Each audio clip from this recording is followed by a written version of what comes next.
So good afternoon and welcome to the Winter 2006 Transportation Seminar. I'm Robert Bertini and Jennifer Dill and Chris Monsieur of the Center for Transportation Studies. We co-sponsor this seminar series along with the Oregon Department of Transportation. And today we have two of our very own excellent students presenting some of their research work that they've been conducting here at Portland State University. And the first speaker is going to be Aaron Breakstone, who's in his second year in the MERP, Master of Urban and Regional Planning program. And he will be actually presenting this research at the annual meeting of the Transportation Research Board in a little over a week. So this is a dry run in some senses. He'll be talking about a project that we worked on last summer, pretty much summer, fall, with the Oregon Department of Transportation, looking at travel time measurements on the Portland area freeways. And second, we'll have Stephen Boice, who is finishing up his master's in civil and environmental engineering. And he's been working with me on a project sponsored by BMW for about a year and a half now, I guess. And Steve will be presenting a poster based on this presentation at TRB. And then actually Steve and I are continuing on from DC to Munich to present this to BMW themselves. So Steve will be talking about some studies we've been doing on a freeway near Munich with a variable speed limit system. So with that, I will turn it over to Aaron.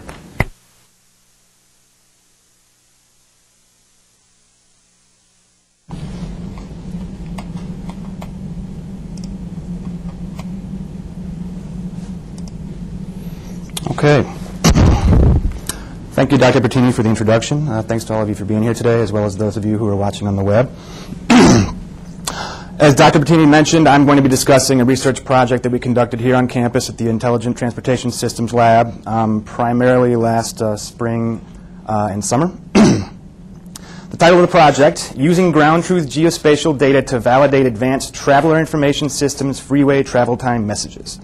It's a bit of a mouthful. I'll use the next few slides to help put that in plain English. I'm going to start off with an overview of the project. I'll move into a summary of the test area that we were looking at, followed by the experimental design, the process by which we set up our experiment, the data collection stage, followed by the comparison, results, and next steps.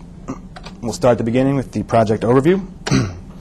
We undertook this project on behalf of the Oregon Department of Transportation, which I'll refer to as ODOT for the rest of the presentation. ODOT has infrastructure in place to estimate travel times on freeway links, as well as to report these estimates to the public. With that in mind, there were two main goals for this project. The first being to evaluate ODOT's estimating and reporting capabilities, and secondly, to identify locations within the freeway network where additional detection might help them to improve these estimates. ODOT's coverage of the state is divided into regions. As far as the Portland metropolitan area goes, that falls under the jurisdiction of ODOT Region 1. Their traffic nerve center is called the Traffic Management Operations Center. It's located in the Pearl District here.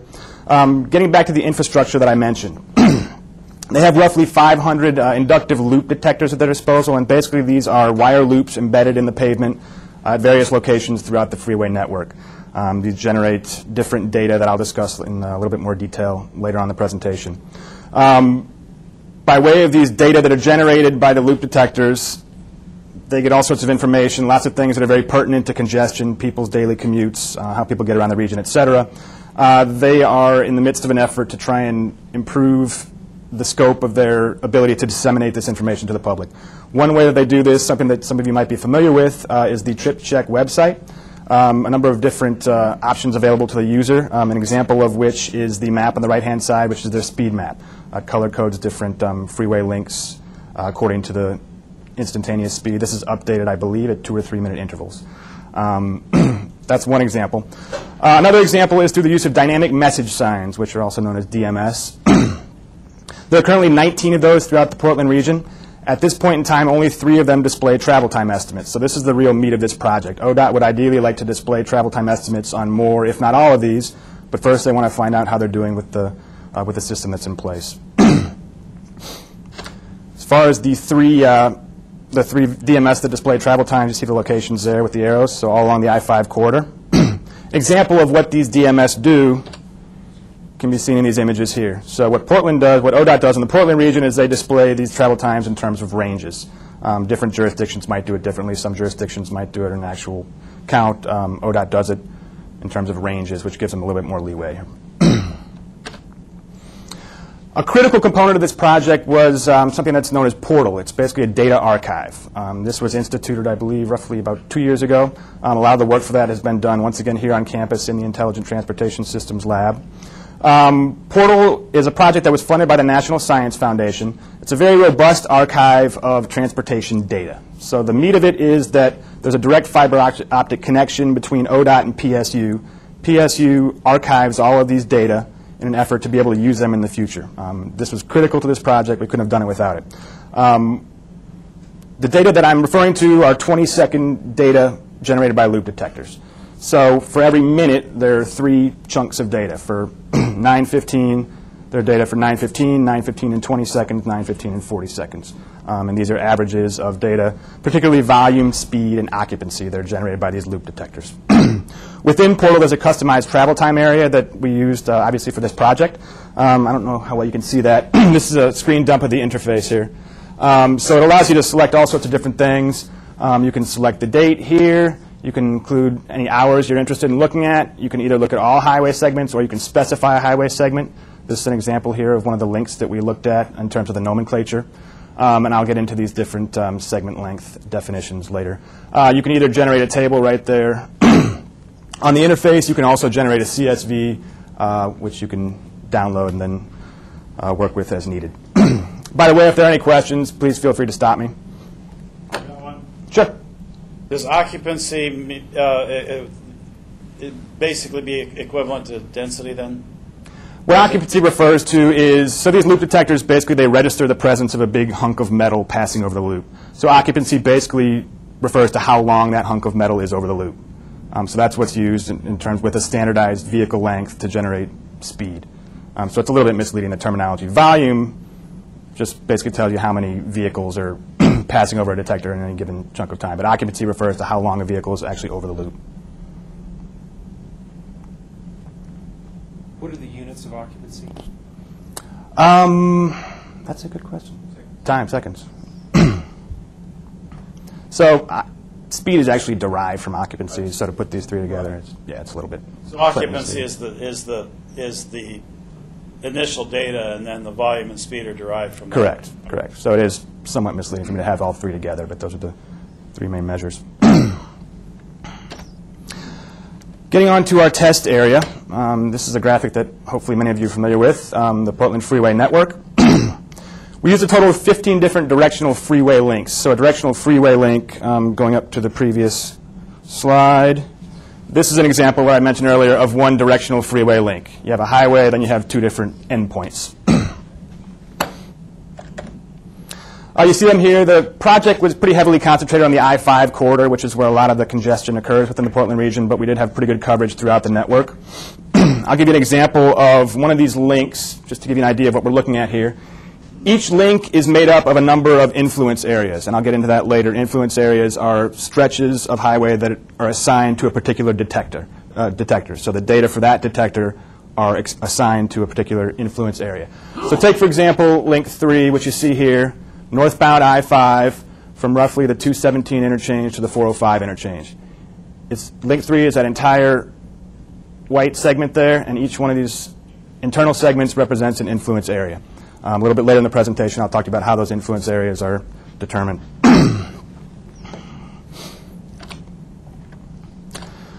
Early on in the project, before we actually went about collecting data and analyzing those data, first, we did an analysis of Portal data, basically weeks' worth of data for each freeway link to come up with a statistically valid experimental design. So what we're looking to do is find out how many runs, at what times of day, et cetera, we need to do on a particular freeway link to come up with a sample that's large enough to determine in a statistically valid manner whether or not these estimates are identical to what's actually happening on the ground. What you see here, this plot, is an example of something that we use primarily to determine something that might seem intuitive, but we wanted to get in a pretty fine grain. to determine when we should be going out and hitting these various freeway links. So what this represents, each one of these blue points here represents a travel time estimate generated by Portal from the loop detector data. So for example, we'll take this point right here.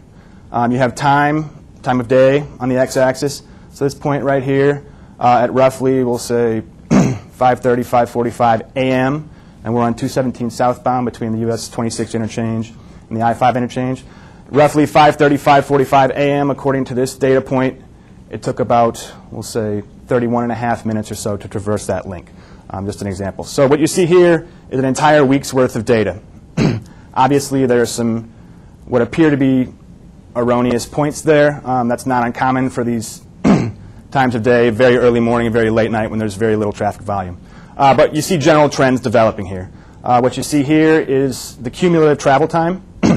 So ideally what we're looking for is to hit the transition periods when traffic is going from free flow to congestion or vice versa. And that's what's represented by these little shoulders here in the cumulative travel time. So we prepared one of these for each freeway link in an effort to come up with a data collection plan that would minimize wasted travel, expenses, resources, et cetera. A couple of highlights from our data collection plan. We determined that most of them, through our statistical analysis, we determined they were going to require between 5 and 10 runs for each, per link. From that, we designed 4 routes, once again, to minimize wasted travel. So basically, we had some AM routes, we had some PM routes that allowed us to travel throughout the network, ideally traveling on the links that we needed to hit at the proper times.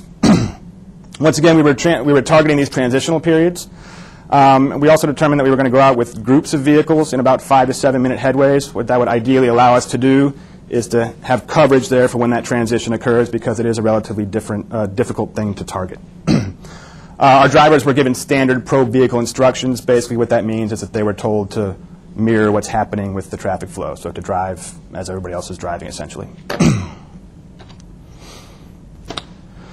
The data collection effort, a couple different things to point out. As far as hardware goes, relatively low tech. This relied on Palm 5 PDAs with Magellan GPS devices, basically cradles that fit right on the back. This was done primarily in an effort to minimize cost, but also these are readily available. And then it also relied on software that was once again developed in the ITS lab by a student who's actually no longer with us. A software package called ITS GPS. It is available for free if any of you are interested in experimenting with it at the URL that you see there. The image that you see is an example of the interface that a user of ITS GPS will see on the Palm device. It allows you to specify a number of things. You can specify point data that you can name if you like, so P1 and P2. That could, for example, be off-ramp, on-ramp, interchange, etc. Point data where you can touch it with the stylus and it'll record a point event. You can also record continuous data.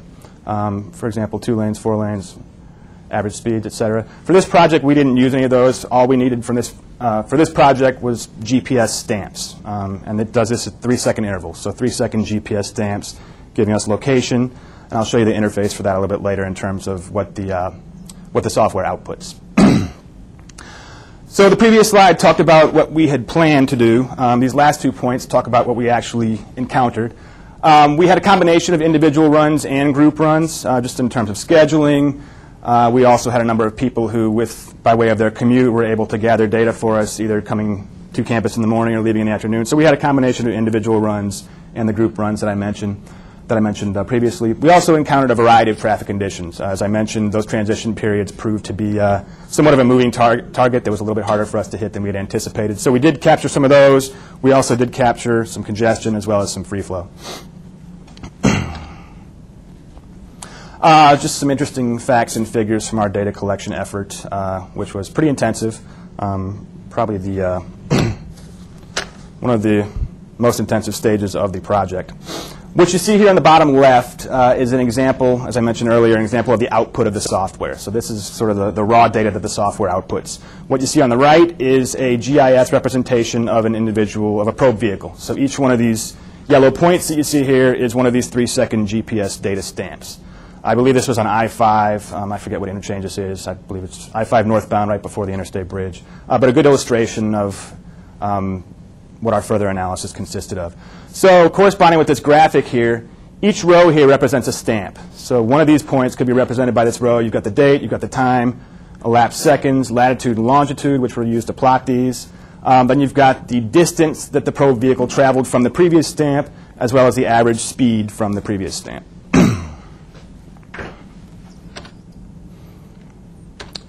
So once we collected our ground truth data, which is basically what's going on out there on the freeway network in the probe vehicles, we move to the next step, which is comparing that to the estimates generated by the loop detector data as are available on Portal. What you see here is, again, another depiction of what we did in terms of our GIS analysis. So when we went out for these runs, we'd have a probe vehicle, we'd turn the GPS on leaving campus, it would stay on until we got back to campus. That's one of the downsides of the hardware that we're using. It takes a long time for these to get a fix. Sometimes the fixes are a little bit wobbly, so we would turn them on with plenty of advance time to make sure that we had a good, solid GPS fix. So for any given probe vehicle run, we've got quite a bit of data. And from that, we need to extract the pertinent data, the data that are pertinent to particular individual links. This is another pretty large undertaking within this project. So we get our data logs back into the lab. First thing we do is we plot them on an image of the freeway network. What you see here, different color-coded segments. We color-coded the links. So each change in color represents a transition to a new link. So to show you how we went about doing this, this is kind of a blow-up here. I'll give you a quick example here. So here, again, we are on southbound I-5. This is 217 feeding into it. So the probe vehicle is traveling on this link here, the purple one, which was, in this case, link 9. You see the transition here. So this is the last data point on link 9. Similarly, on I-5 northbound, this would be the last point on link 2. This would be the first point on link 3. Each one of these data points, you can put the cursor over it. They have a unique ID. That allows us to locate that data point in the spreadsheet and therefore extract that pertinent segment of data.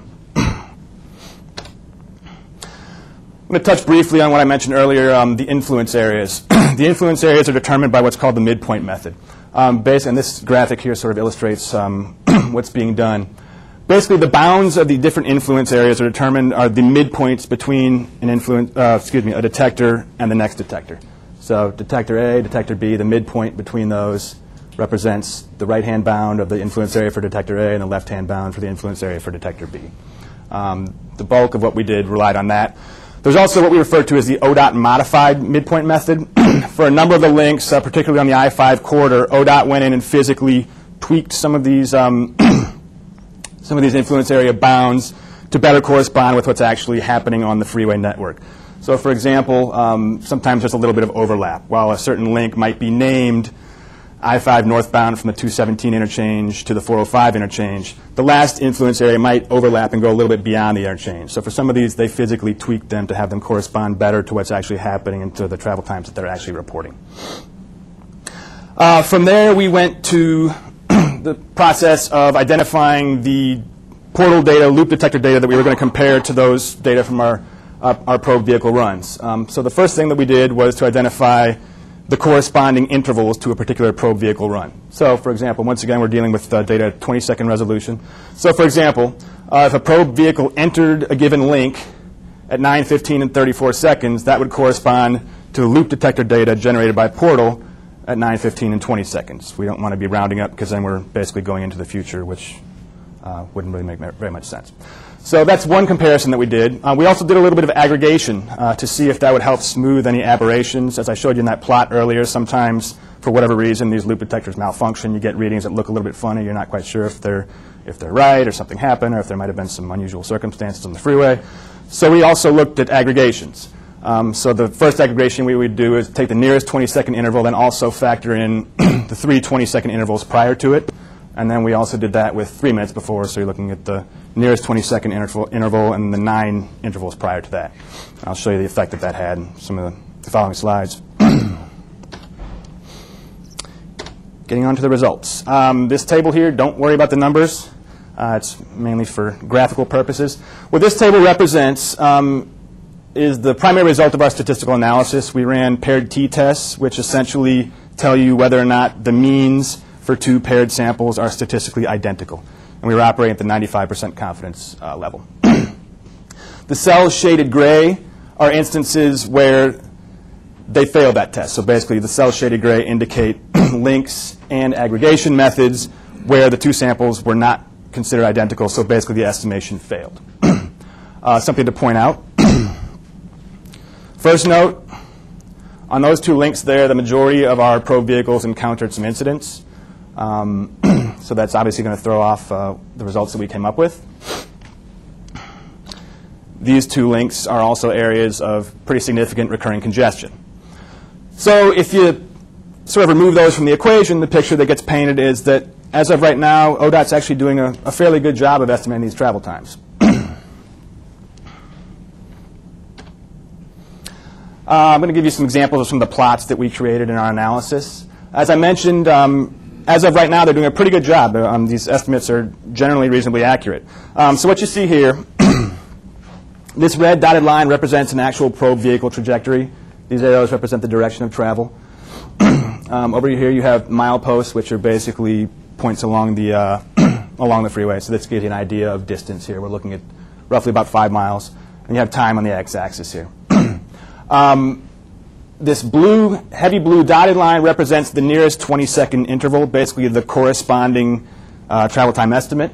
The dotted black lines on either side represent those for, I believe, 3 minutes on either side, just to get an idea of what was happening with the traffic flow. So as you can see, this is an example of where the system did a very good job of estimating. They more or less end up at the end of the link at basically the identical time. Another example of, once again, a pretty accurate estimation. One of the things that we came up with in terms of results was that detector density and location are critical. This seems somewhat intuitive, but that's really what our results pointed at. This is an example here where obviously the estimate was pretty far off. This plot is somewhat different. Again, you have the probe trajectory here. What you have here, these little black squares represent the bounds of particular influence areas. So this is one influence area, another. So this breaks it down a little bit further within a link. So obviously pretty far off here. The estimate was off by about 11 minutes over 8 miles, so that's a pretty significant difference. So we went about looking at what exactly happened here. The arrow there represents the location of the detector within this influence area. So you can see that the divergence takes place immediately after the detector. So up until this point, and when the probe passed the detector, they were on the same page. But then actually it looks as though things sped up a bit. But the detector obviously didn't register that, so it estimated much longer time. And then from here on out, things are more or less similar. One thing to note here that's a bit misleading about this graphic is that space is on the y-axis. So this is not distance here. The distance in space is vertical.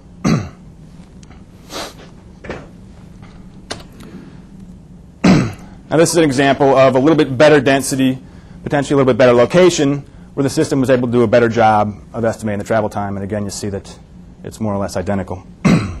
Another example. Doesn't look like it's off by quite as much, but as you can see, this is a much shorter link here. So we're looking at about 4 miles, and it was off by about 2 minutes. So that's relatively noteworthy. A similar situation as the previous slide.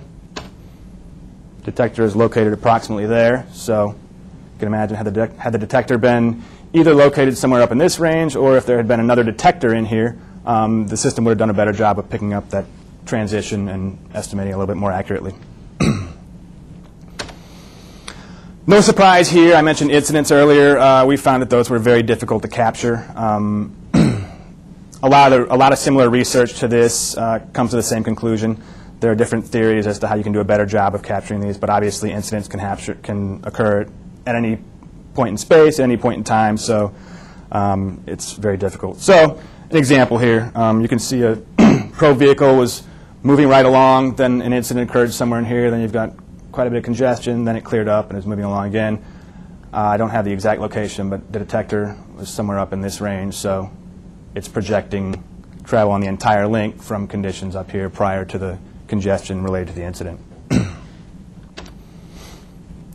Once again, another example. Here you have, it appears as though the incident must have occurred prior to the entrance into the link. Things are kind of stopped up, then they open up. So you can imagine the detector here is probably somewhere in this region. So it's assigning these conditions to the entire link, which obviously doesn't pick up all that congestion due to the incident. These graphics here sort of illustrate graphically the effect of the aggregation that I was mentioning earlier. So I'm going to start with this large plot on the left here. So what this represents, it's a plot of the estimates versus the actual times. So if everything were perfect, every single one of these data points would go right along this red line here. So what this represents here is an example of estimated travel time, observed travel times paired with estimated travel times at the nearest 20-second estimate. So once again, that corresponding estimate. If you aggregate it a little bit, so now we're going to go to the corresponding estimate and the previous 1 minute. Gets a little better. Now we're going to go previous 3 minutes. So as you can see, I'll go through that again a little bit more quickly now that you know what's going on. As we aggregate, it pulls the points closer to the line. What you see over here, we prepared these for each link as well, relatively similar. This shows the observed travel times, including the 95% confidence interval, with more aggregation as you move to the right. So these narrow a bit. You can see a little more clearly here. This represents the travel time differences. These little red triangles represent the maximum difference between the actual travel time and the estimated travel time. And you can see that as we aggregate, it brings those maximum differences down.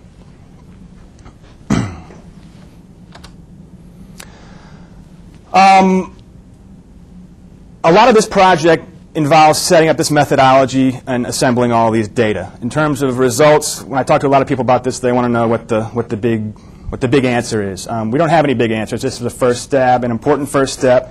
Hopefully research will continue. So one of the things that we came up with, and once again this is sort of a first shot at it, we looked at areas of known recurring congestion, once again getting back to those plots that I showed you earlier with all the different blue data points representing a week's worth of data.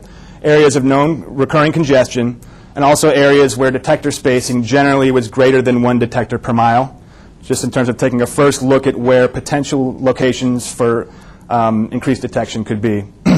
That list here shows you by mile point, and these arrows here. So for those of you who are familiar with the region and drive around a lot, you can see that a lot of those areas capture points along the freeway network where there is recurring congestion.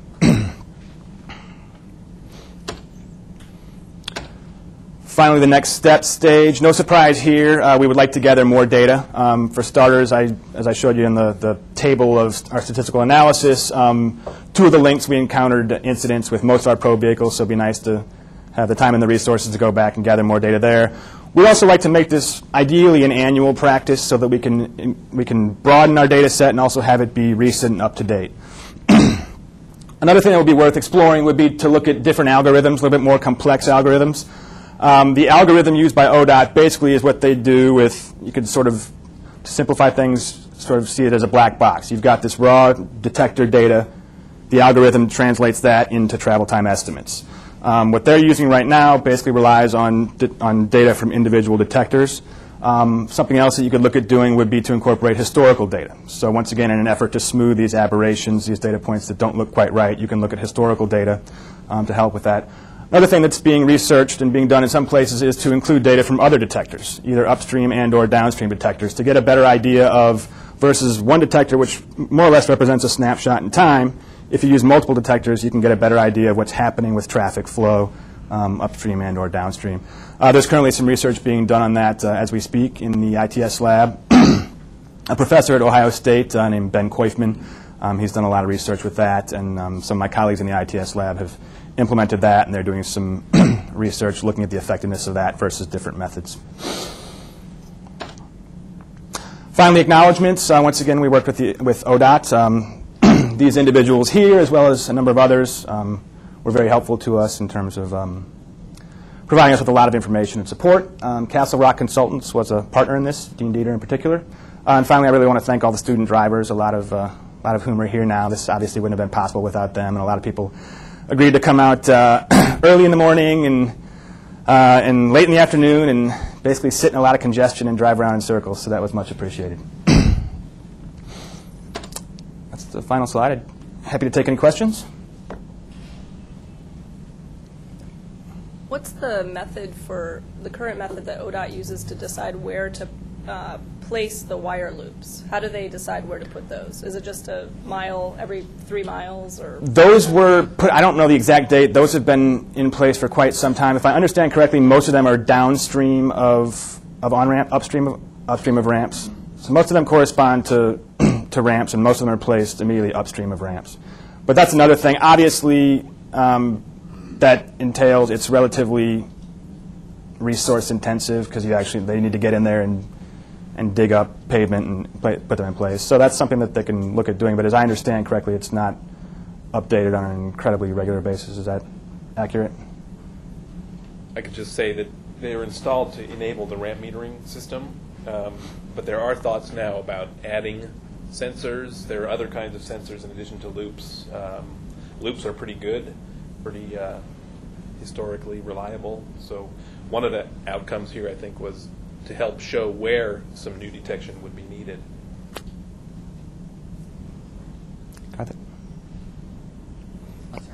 On the so on some of the graphs that you showed for vehicles that eventually they experienced some congestion and eventually they caught up, were the student drivers or pro vehicles given any instruction as to follow the speed limit to the T as much as possible? Because it seems as though they made up for lost time in some of those. Well, we can reasonably assume that that's mirroring what was happening with the rest of the vehicles on the road. The instructions that they were given were to basically mirror what's happening on the roadway. Obviously, if people are flying by at 90 miles per hour, we didn't want them doing that. But as much as possible, we wanted the drivers to do exactly what the rest of the drivers around them were doing. Couple of data runs showed some interesting little stop-offs, but generally we did a pretty good job at that. So going back to maybe the whole reason we care about this, what does ODOT, by putting this information on these signs, why does ODOT do that? I mean, what do they hope to happen, or what do they hope that the benefit of putting that information up there is? Well, that's a good question. I actually meant to include that in my intro and skipped over it, so thank you. As everybody knows, congestion is becoming more and more of an issue in a lot of metropolitan areas. DOTs are taking different tacks in terms of addressing it, but one thing that's really becoming more and more prominent is attempting to gather information that's as current as possible and then to disseminate that to the public so that people can make decisions. So ideally, these dynamic message signs, the placement is obviously critical, and ideally they're placed a little bit prior to decision points. So, for example, if you have two different options for going to a certain destination, the DMS might tell you that one of those options is extremely congested and gives you enough time to therefore choose the other option.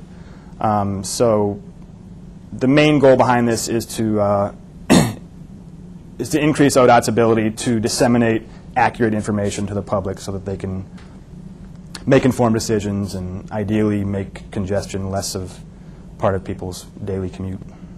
I guess following up on that, one reason I asked it, then it would seem especially critical that these estimates be accurate when there's incidents and congestion. In other words, if you're telling people during free flow that it's going to take 10 minutes, and they know, it doesn't really matter to them that it's accurate when it's free flow because they can tell they're traveling fast. And so it seems like where it's most difficult to estimate is where it's most important to try to improve the estimates, which is why it will be good to get more analysis. Sure. Well, and ODOT, on the one hand, they want to provide accurate information to the public so that people can have good information to act upon. There's also a concern that they don't want to. There's a concern that if they give faulty information, then obviously there's going to be a lot of public backlash there. So that's one of the reasons, for example, that they display these times in terms of ranges as opposed to actual, 13 minutes and 30 seconds versus 12 to 15 minutes. But also, essentially, what a lot of this has to do with is predicting future conditions. So it's not really, you're not really able to. There's always a little bit of error involved with that. Yes. If I understood you correctly, the incidences or collisions that congested, that severely compromised the ability to predict travel times. So is it true that if you just added detectors, you could better predict incidents and the travel time impacts of incidences? The short answer would be yes, but that's an example where location becomes even more critical. And again, with incidents, there's no precedent. There's really not much of a pattern. Incidents can happen more or less at any time, at any place. So even if you had detectors at every third of a mile, there's still the potential for an incident to occur at the wrong spot in terms of being able to accurately estimate what's happening. You would have a finer grain with that added density, so the estimates would be better. But I get the sense from looking at similar research that incidents are something that a lot of DOTs are very, they're a little bit tentative in terms of trying to account for those and make estimates based on incidents because it is very difficult. So, for example, one of the things that we discussed might be a possibility on the DMS. In the case of an incident, instead of displaying travel times, they could either go with a much broader range or, if nothing else, just display the presence of an incident.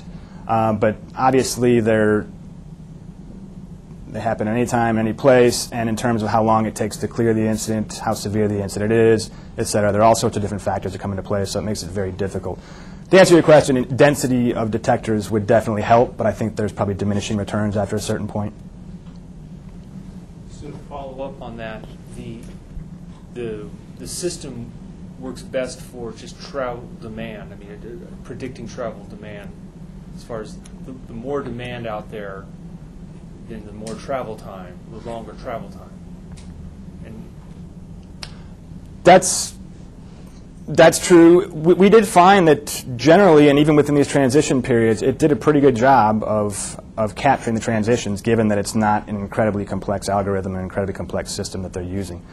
So it did a pretty good job, for example, especially on certain segments of the I-5 corridor, of projecting even when, say, you're coming northbound towards downtown, certain points, you might have free-flow travel at some point, but then after that, there's going to be a bottleneck before you get to downtown, which is going to greatly lengthen your travel time. In most cases, the system did a pretty good job of highlighting that.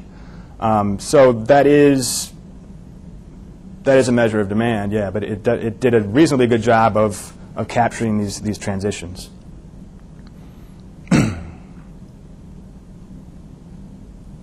Just clarify that we're not ever able to measure demand because we don't know.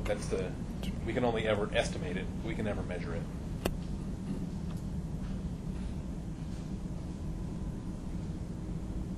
Sarisha? So how much error would you say is acceptable for a travel time estimate to be considered reliable? There are differing resources, and different people have different levels. I think with this, we were looking at 7 to 10%. Dr. Mansour, was that from ITE? I think we got ours from ITE, which is the Institute of Transportation Engineers. I believe it was 7 to 10%. I'm just curious, do you know when ODOT puts up the estimates, let's say it's 10 to 12 minutes? If I were them, if my estimate was 10, I would just add 2 minutes. Do you know how they decide the range? I don't. I don't know if Dr. Bertini happens to know. It makes sense to Right. add the extra to make it longer than if people are happy if it doesn't take that long. That definitely does make sense, but I don't know how they go about doing it. Well, thank you, Aaron. Thank you.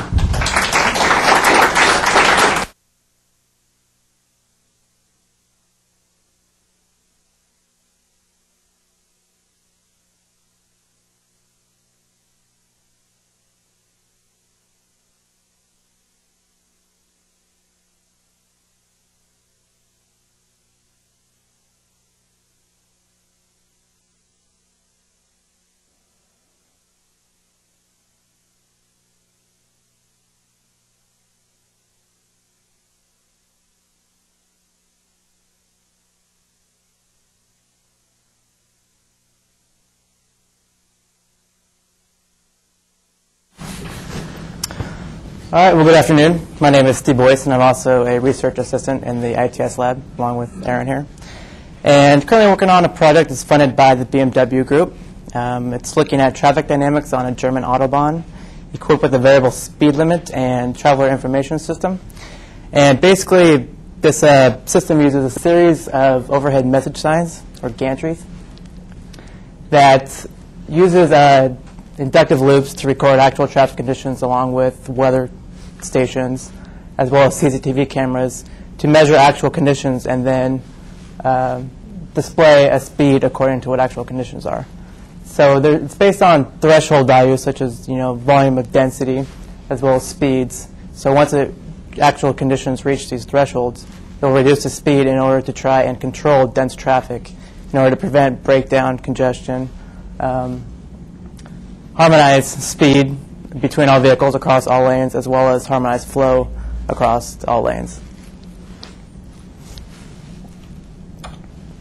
So an outline of today's discussion, we're going to start off talking about the objectives of the overall project.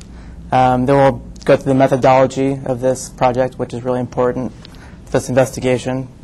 I'll actually walk you through a bottleneck diagnosis, which I'll actually define what a bottleneck is in the next slide. And then we'll go through the variable speed limit and driver information dynamics on this freeway surrounding an active bottleneck. And then we'll talk about some of the findings that this project has found. So for this project, we've defined a bottleneck as basically a location in the roadway which restricts flow. So it's basically unqueued flow versus queued flow, you can think of it.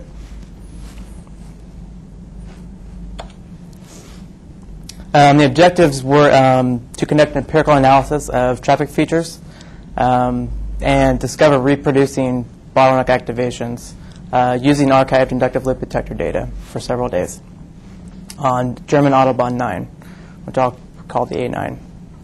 And then with such a sophisticated infrastructure on this freeway, we also had access to other historical data sets, such as the speed limit and traveler information presented to drivers, as well as floating car data, which Aaron described. So a vehicle similar to this, equipped with a GPS system, as well as a direct connection to the speedometer to measure actual speeds. So this was used to just verify bottleneck location and times. Weather was looked at to see if weather had any influence on bottleneck activations. And then BMW Assist data, which is a component of the navigation system. So drivers are actually sent text messages of where congestion is along the freeway through their navigation system. So it's the study area. It's a 16-kilometer section of Autobahn 9 just outside of Munich, Germany. We looked at both the northbound and southbound travel directions. So dual loop configurations are shown in each travel lane. So with that, they're able to directly measure vehicle speeds, occupancy, count, as well as length of vehicles. And the variable message signs are shown as the vertical spans along the cross-section. So the data overview, we have several days of historical data for both June and July of 2002, as well as one day in 2003.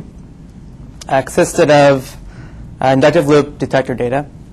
There were 17 stations in the northbound direction and 16 stations in the southbound direction. Data was provided in 1 minute level of aggregation by vehicle lane and by vehicle type, so that I mean by autos versus trucks. The variable metric sign data consisted of the speed limit shown as well as the traveler information presented to drivers. There are 5 northbound metric signs along with 10 southbound metric signs.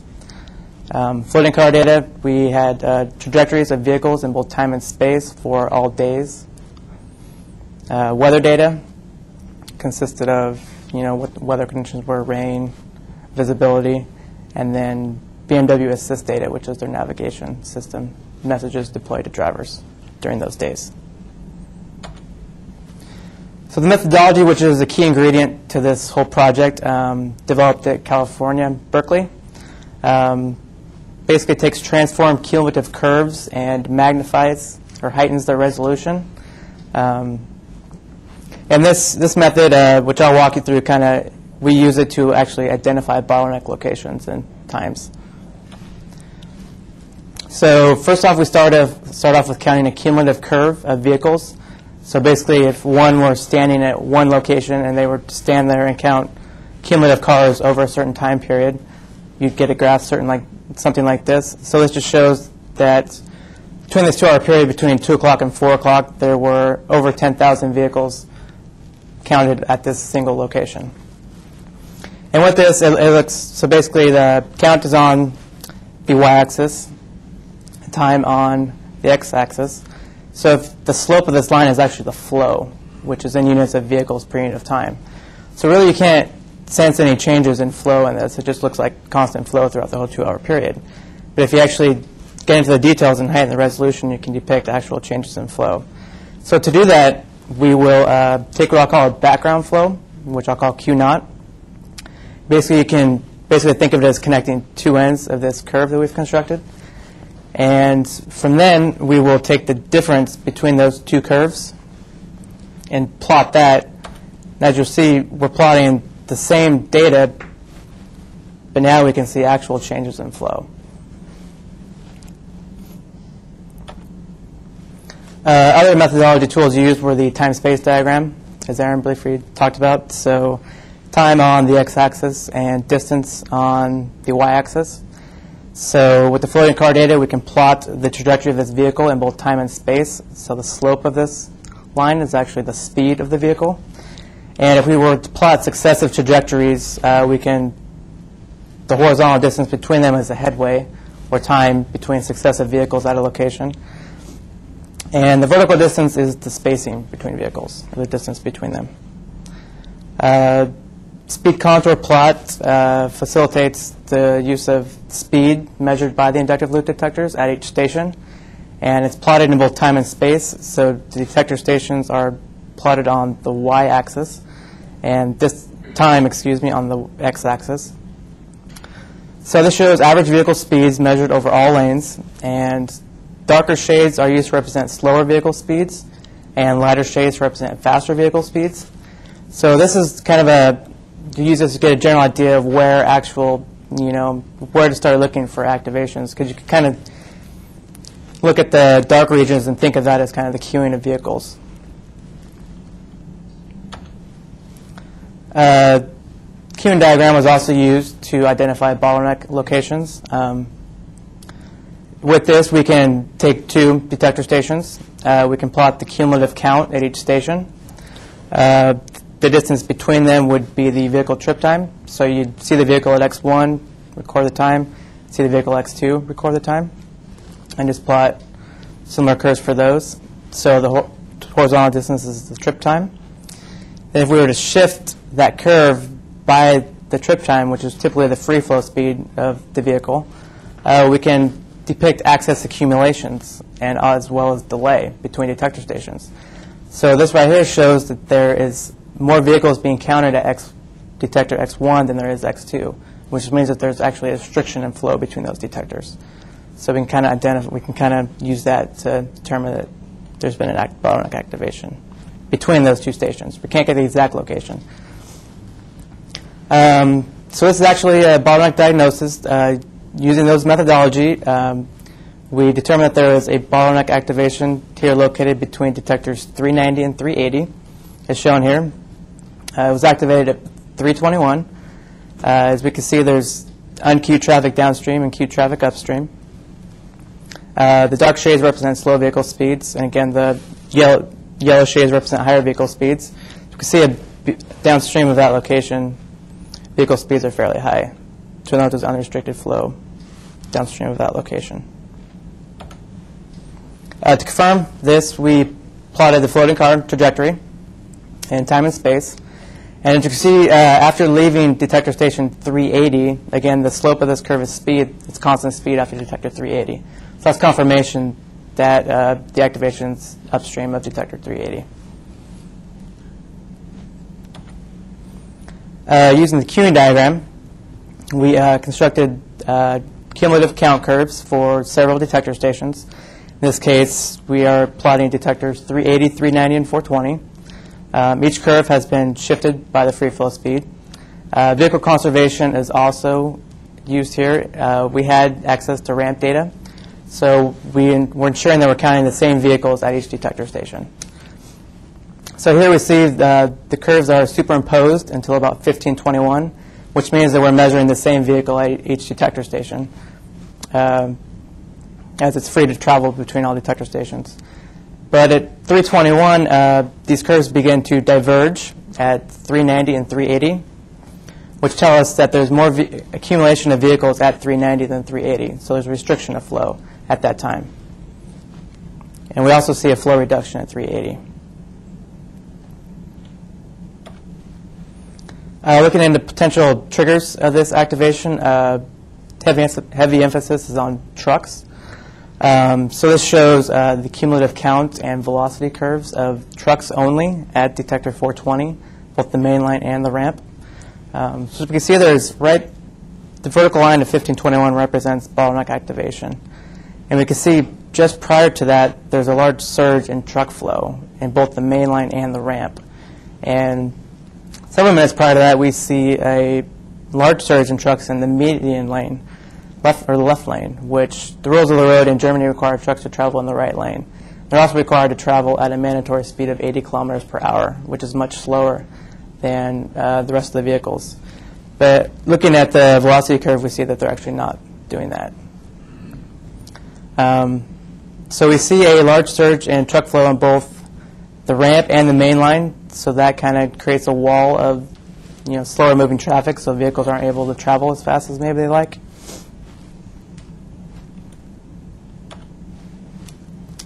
So looking at reproducibility of bottlenecks in both the northbound and southbound direction, we have identified 11 activations over 6 days between stations 380 and 390 in the northbound direction. And very reproducible, this is from day to day. In the southbound direction, we found 3 activations over the 3 days analyzed between stations 57 and 53, as shown in the purple boxes there. With such detailed detector data, we're able to depict times of actual bottleneck activation. So we're able to measure the maximum flow sustained just prior to the activation, as well as the flow leaving the bottleneck. And it's found that these two flows vary by a difference of by about 8% in this case, the Autobahn 9. And that's consistent with research that has been done on U.S. freeways, where there's a capacity drop of 0 to 10% between these two flows. And we also compared this to Autobahn 5, which a colleague also analyzed in the ITS lab. And we found that these values were also consistent with the A5, as well as U.S. data. So this data is used to basically determine the capacity of the freeway. So just putting that in words, the pre-queue flows were found to be consistent from day to day, as well as queue discharge flows, which is the flow leaving the bottleneck, as well as shockwave speed. So this is, you can kind of see the activation of the bottleneck, and you can see brake lights propagating backwards. So this flow was found to range between 6 to 20 kilometers, average of 14 kilometers, which is also consistent with freeways in the U.S. So looking into the variable speed limit and driver information dynamics, so we're looking at a new day here, as well as a new direction. We're shifting to the southbound direction. We have bottleneck activation between detectors 57 and 53 at 6:36, so we can see separation of unqueued flow and queued flow, as well as you can see the wave propagation backwards. This is a figure showing the variable speed limit in both time and space. So the speeds associated with the color scheme on the color bar. So you can see prior to bottleneck activation, represented by the vertical blue line there, there was a speed throughout the corridor of 100 kilometers per hour. This was found to be due to weather. It was raining significantly that day, so an advisory speed of 100.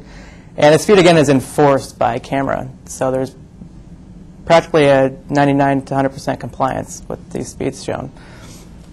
But just prior to activation, a metric sign AQ215, which is shown here downstream, speeds began to reduce just prior to activation in an effort to try and prevent it. And the white region shows where speed limits were not shown because actual vehicle speeds were lower than the speed that they could display. The lowest speed they can display is 60 kilometers per hour. So there's no need to tell a driver they can go 60 when physically they can't do that. So this just shows that comparing these two plots, it's fairly accurate.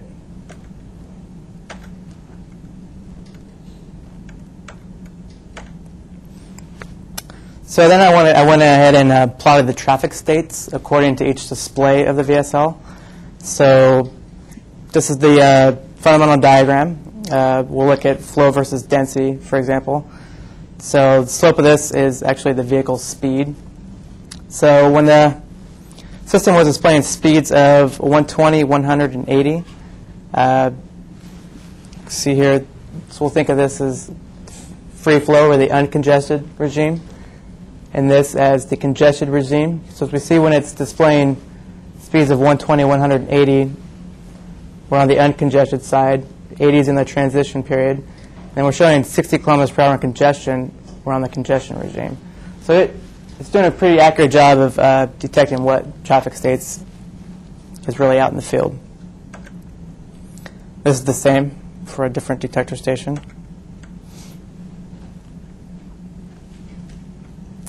This is the driver information displayed to drivers.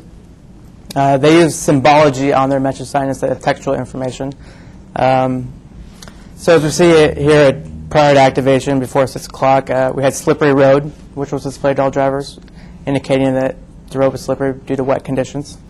A little bit after 6, there was a restriction on truck passing. So vehicles were restricted to pass throughout the corridor. But analysis has showed that trucks were actually shifting into the median lane, as we talked about earlier, to avoid surges in traffic on the ramps. Then at 5 o'clock, or excuse me, a little bit after bottleneck activation at 7 o'clock, the congestion indication was displayed. And every time that displays congestion, upstream of it, there will always be an attention warning that's displayed to warn drivers that congestion is ahead, so that they're able to react to those conditions in a suitable manner. And this shows the actual textual information, so they're able to indicate distance downstream of an incident or length of an incident if they needed to. And this just basically showed that the drivers were presented with textual information of both congestion and that the slippery road was prevalent after bottleneck activation. And then further analysis shows the BMW Assist data of their congestion parameters presented to drivers, overlaid on the speed contour map. And we see they do a fairly accurate job of presenting drivers with where and when congestion is. Looks to be about a 5 to 10 minute time lag, but that's just due to data processing and computation, and they also run it through an actual traffic model before they deploy it. And this is their congestion messages compared to the VSL congestion messages. So again, we see that they're both pretty consistent. That just shows the actual navigation display where you'll receive your information over a map. So in conclusion, we have shown the transform cumulative curves, a vehicle count, and time average speed can reveal resolution necessary to identify bottleneck activations. We've shown that backward moving shocks have a consistent speed from day to day and are also consistent with the A5 as well as US freeways. Bottleneck discharge flows and pre-queue flows were found to be consistent, and there was about an 8% drop upon bottleneck activation. Evidence also supports that the main triggers of bottleneck activation were surges in truck flow in both the median lane as well as systematic truck changing. There are also surges in demand on ramps as well as the main line prior to bottleneck activation. Trucks were also found to disregard the no passing restriction as well as the 80 kilometer per hour mandatory speed limit. And the evidence also showed that there was a correlation between actual traffic conditions, and the variable speed limits, travel information, and BMW assist data, as there should be. It's believed that this analysis can contribute to improved travel time estimation and forecasting, as well as driver assistance systems, as well as traveler information. And it can also contribute to improved traffic flow models. There's also an opportunity to compare findings with this freeway compared with other freeways around the U.S. as well as other countries. So continuing, I'm hoping throughout the next couple of terms to conduct a before and after comparison of the VSL and driver information system to see how it's altered traffic patterns and conditions, as well as bottleneck location and activations. And continue conducting empirical analysis and compare to freeways in the U.S. and other countries, such as Canada and the United Kingdom. I'd like to thank my professor, Rob Bertini, for his help and support, Sue On for her help and support, Steve Hansen, and project sponsors, BMW Group, and Christian Mayer and Frank Frischeisen for generously providing this data. So with that, I will take any questions. I thought you indicated. Oh, sorry. You indicated that generally you had good compliance with the speed limit. Mm-hmm. These truckers seem to do whatever they want. Is that what? Are they all getting tickets? Or? I've heard that it's not heavily enforced because the majority of them are international trucks. So I just heard it wasn't really heavily enforced. So they know they can get away with it, I guess so.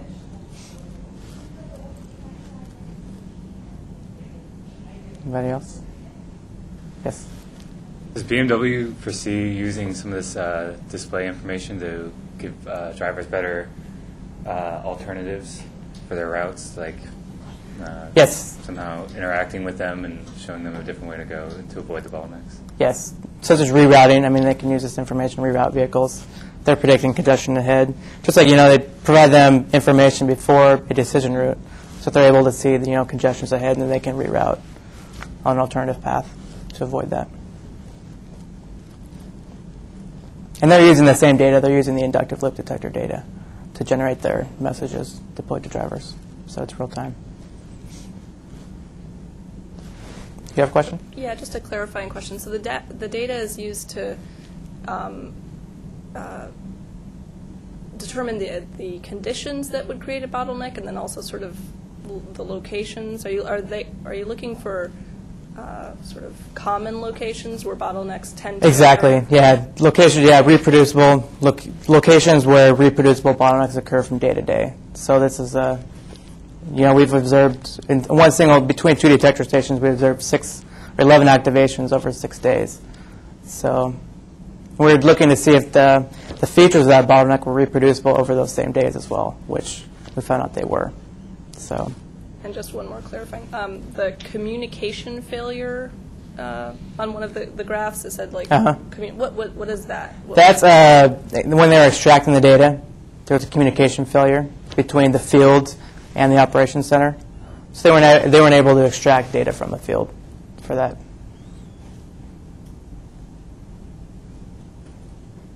Anybody else? Is there any discussion in the U.S. of using variable speed limits?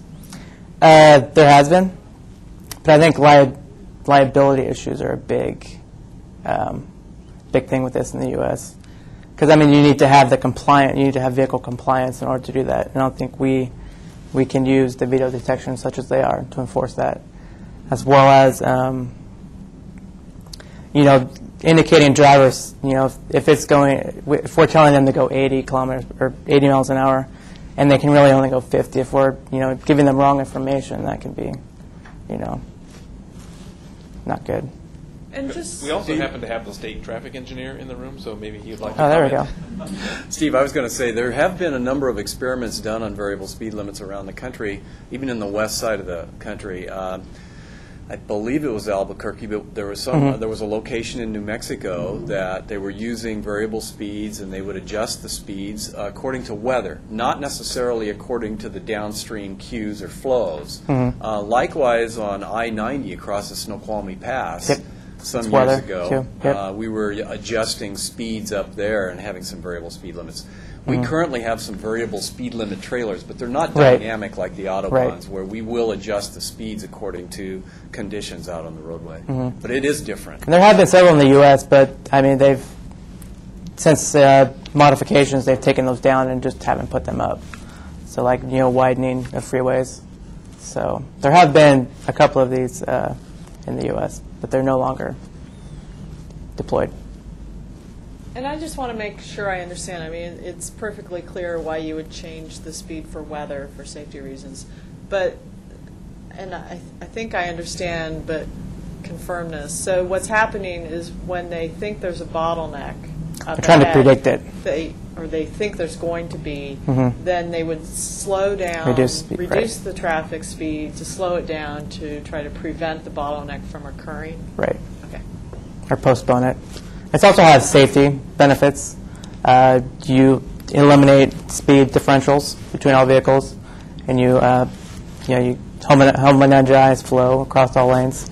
And it also tries to eliminate shock waves propagating back. So if you have the speed differential, that can create large, fast propagating shocks that propagate back, which can create breakdown of the freeway. I've heard, if I can interject again, I've heard claims by the Netherlands, and I'm not sure, I haven't seen any studies on the Autobahn in Germany, that significant reduction in rear end 40% or something, yeah. Huge numbers. And they're claiming that by getting really good compliance and having the proper algorithms to predict the bottlenecks and slowing traffic down before that shock wave, right, starts going back upstream, that they're really reducing the rear end accidents. Mm-hmm. I mean, it's always good to advise the drivers upstream too, which is, I mean, each upstream message sign will tell attention to the driver until the actual congestion is distant. So, Maybe one comment along those lines. I haven't driven much in Germany, but of course the Autobahns that have no speed limit, coupled with the fact that on European freeways, many of them are only maybe 2 lanes wide, and so you have very, very long queues, especially at the end of a weekend, beginning or end of a weekend, or beginning or end of a holiday period. So you could have a 15-kilometer queue, these are and about then 16. if you're approaching the end of it and you don't know that it's there, that's when these horrendous crashes occur. So part of this is also trying to damp the vehicle speed as they approach the rear of the queue. All right.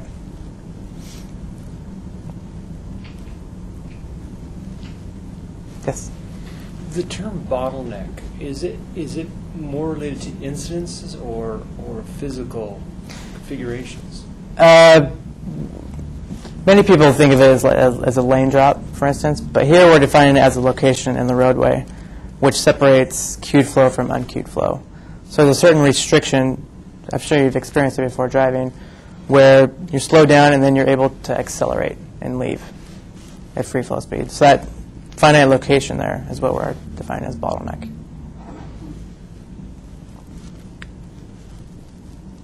Yes? Do you know what is the average distance between the DMS signs on A9? The average distance between them? Yeah. It varies. I think about 1 to 3 kilometers or so.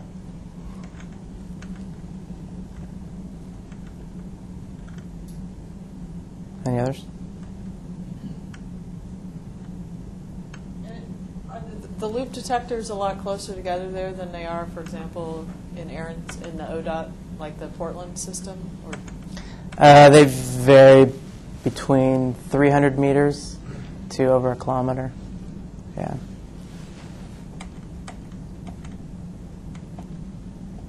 We'll go to that map.